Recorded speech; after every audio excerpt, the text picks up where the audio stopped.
Hello, everyone, and welcome back to the English Learning Podcast.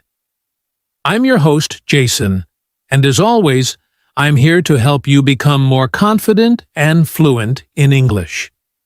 Today, we're diving into a topic that I know many of you can relate to: how to speak English without fear. Learning a new language can be challenging, but fear doesn't have to hold you back. By the end of this episode, you'll have some practical tips and tools to overcome your fears and start speaking with confidence. Hi everyone, I'm Julia, your co-host for today. Jason is absolutely right. Fear is such a common barrier for English learners. But guess what? We've all been there. I've faced it too, and I'm excited to share some of my personal experiences and tips with you. So if you've ever hesitated to speak because you're afraid of making mistakes, you're not alone, and you're in the right place. That's right, Julia. So grab a cup of tea, get comfortable, and let's explore how you can conquer your fear and start speaking English without hesitation. Ready? Let's get started. All right, let's start by talking about something many of us struggle with: fear when speaking English. Fear can show up in many ways. You might feel nervous about making mistakes, or you might worry that people will judge your accent or grammar. Julia, what do you think makes fear such a big challenge for English learners? Great question, Jason. I think one of the biggest reasons is the pressure to be perfect. People often feel like they need to speak without any mistakes, and that creates a lot of anxiety. But let me tell you something, making mistakes is normal. In fact, it's part of the learning process. What about you, Jason? Have you ever faced this kind of fear? Absolutely, Julia. I remember when I first started learning Spanish. I was so scared of sounding silly that I avoided speaking altogether. And guess what? That fear actually slowed down my progress. Over time, I realized that focusing too much on perfection was holding me back. So, what do you think happens when people let that fear take over? Well, Jason, when fear takes over, it can make you avoid opportunities to practice. For example, you might stay silent in a group, or you might feel hesitant to ask a question in class. And the sad part is, the less you speak, the harder it becomes to improve. It's a cycle that keeps people stuck. Exactly, Julia. But here's the good news. Fear doesn't have to control you. Once you understand what's causing it, whether it's fear of judgment, lack of confidence, or simply not knowing where to start, you can take steps to overcome it. And we're here to show you how. That's right. Fear is natural, but it's also something you can work through. We'll talk about some practical tips in the next section, but for now, just remember this. Every English speaker, yes, even native speakers, makes mistakes. It's how we learn. Couldn't agree more, Julia. So, if you're listening to this and thinking, "That's me," don't worry, you're not alone, and there's a way forward. Let's move on to some strategies to help you overcome that fear and speak with confidence. Now that we understand why fear happens, let's talk about how to overcome it. We've got some practical strategies to help you face your fear and speak English with confidence. Julia, do you want to start with the first tip? Of course, the first and most important tip is to focus on communication, not perfection. Many learners think they need to speak perfect English before they can start talking, but that's not true. The goal of speaking is to communicate your ideas, even if you make small mistakes. Jason, can you share an example of how this works? Absolutely. Let's say you're trying to say, "I went to the store yesterday." If you say, "I go to the store yesterday," people will still understand you. And guess what? That's what matters. Don't let the fear of small grammar mistakes stop you from speaking. Exactly. Another great strategy is to start small. If you feel nervous about speaking, begin with short and simple sentences. For example, practice saying things like, "How are you?" or "Can you help me?" Once you feel comfortable with these, you can build up to longer conversations. What do you think, Jason? I think that's excellent advice, Julia. And here's another tip. Practice speaking alone. If you don't have a partner, try talking to yourself in English. For example, describe what you're doing, like, "I'm making tea," or plan your day out loud. This helps you get used to thinking in English, which reduces fear. I love that idea. Another helpful tip is to record yourself speaking. I know it can feel awkward at first, but when you listen to your recording, you'll notice what you're doing well and where you can improve. Plus, it's a great way to track your progress over time. That's such a powerful tool. And here's one more strategy. Surround yourself with English as much as possible. Watch movies, listen to podcasts, or even change your phone's language to English. The more you expose yourself to the language, the more natural it will feel when you speak. Yes, and don't forget to find a supportive environment. Whether it's a language class, an online group, or a conversation partner, practicing with people who encourage you can make a huge difference. Jason, do you have any final tips before we move on? Just one more, Julia. Celebrate small victories. Every time you speak English, even if it's just a few words, give yourself credit. Every step you take is progress, and that progress will build your confidence over time. I love that, Jason. It's so important to be kind to yourself during this journey. Fear doesn't disappear overnight, but with these strategies, you'll see improvement little by little. Exactly, Julia. And remember, fear is just a part of the process. It's not a barrier you can't overcome. Now, let's move on to how consistent practice can help you build even more confidence.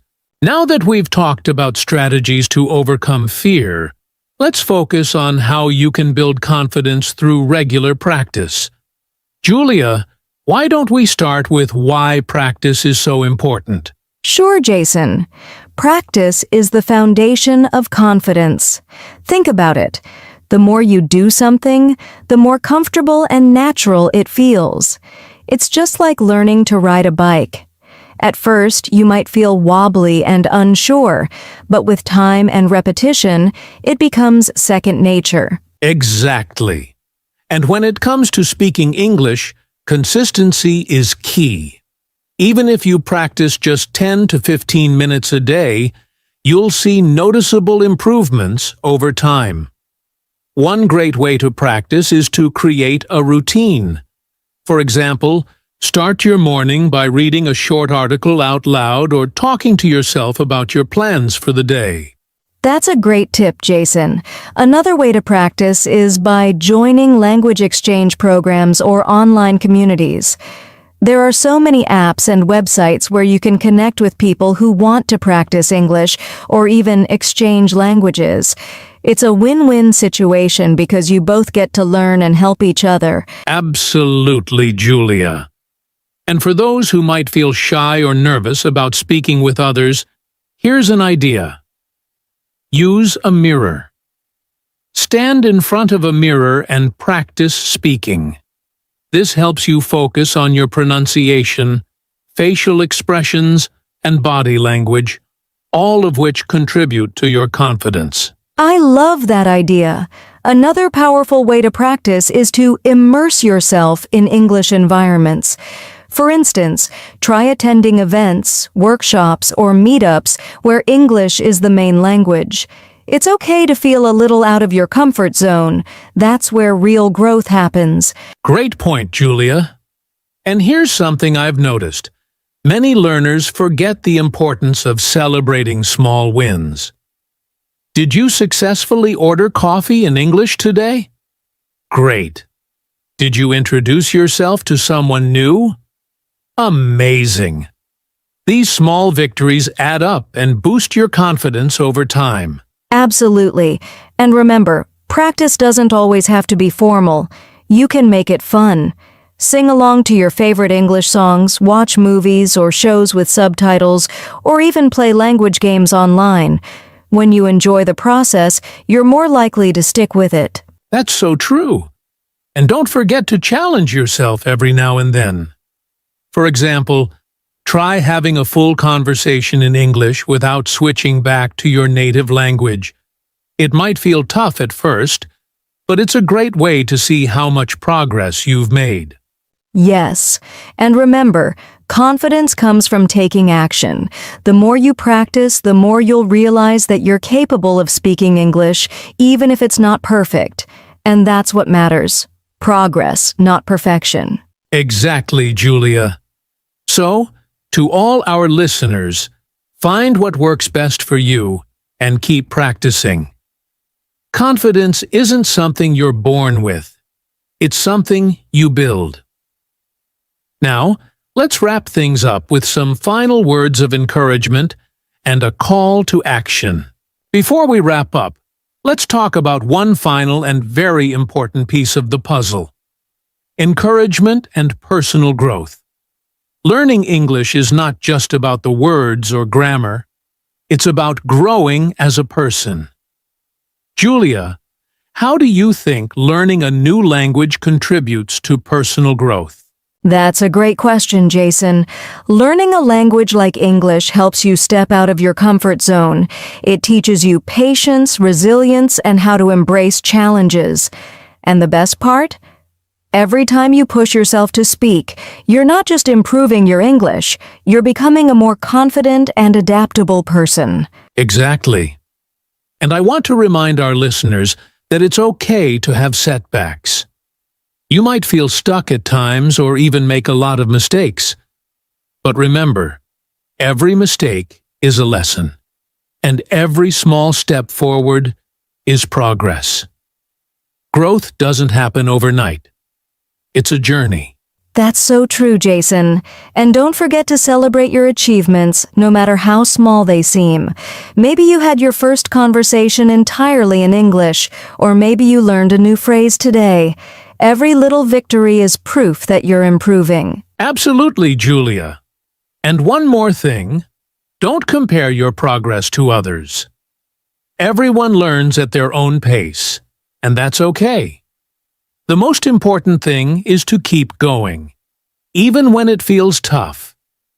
You're doing something amazing by learning a new language.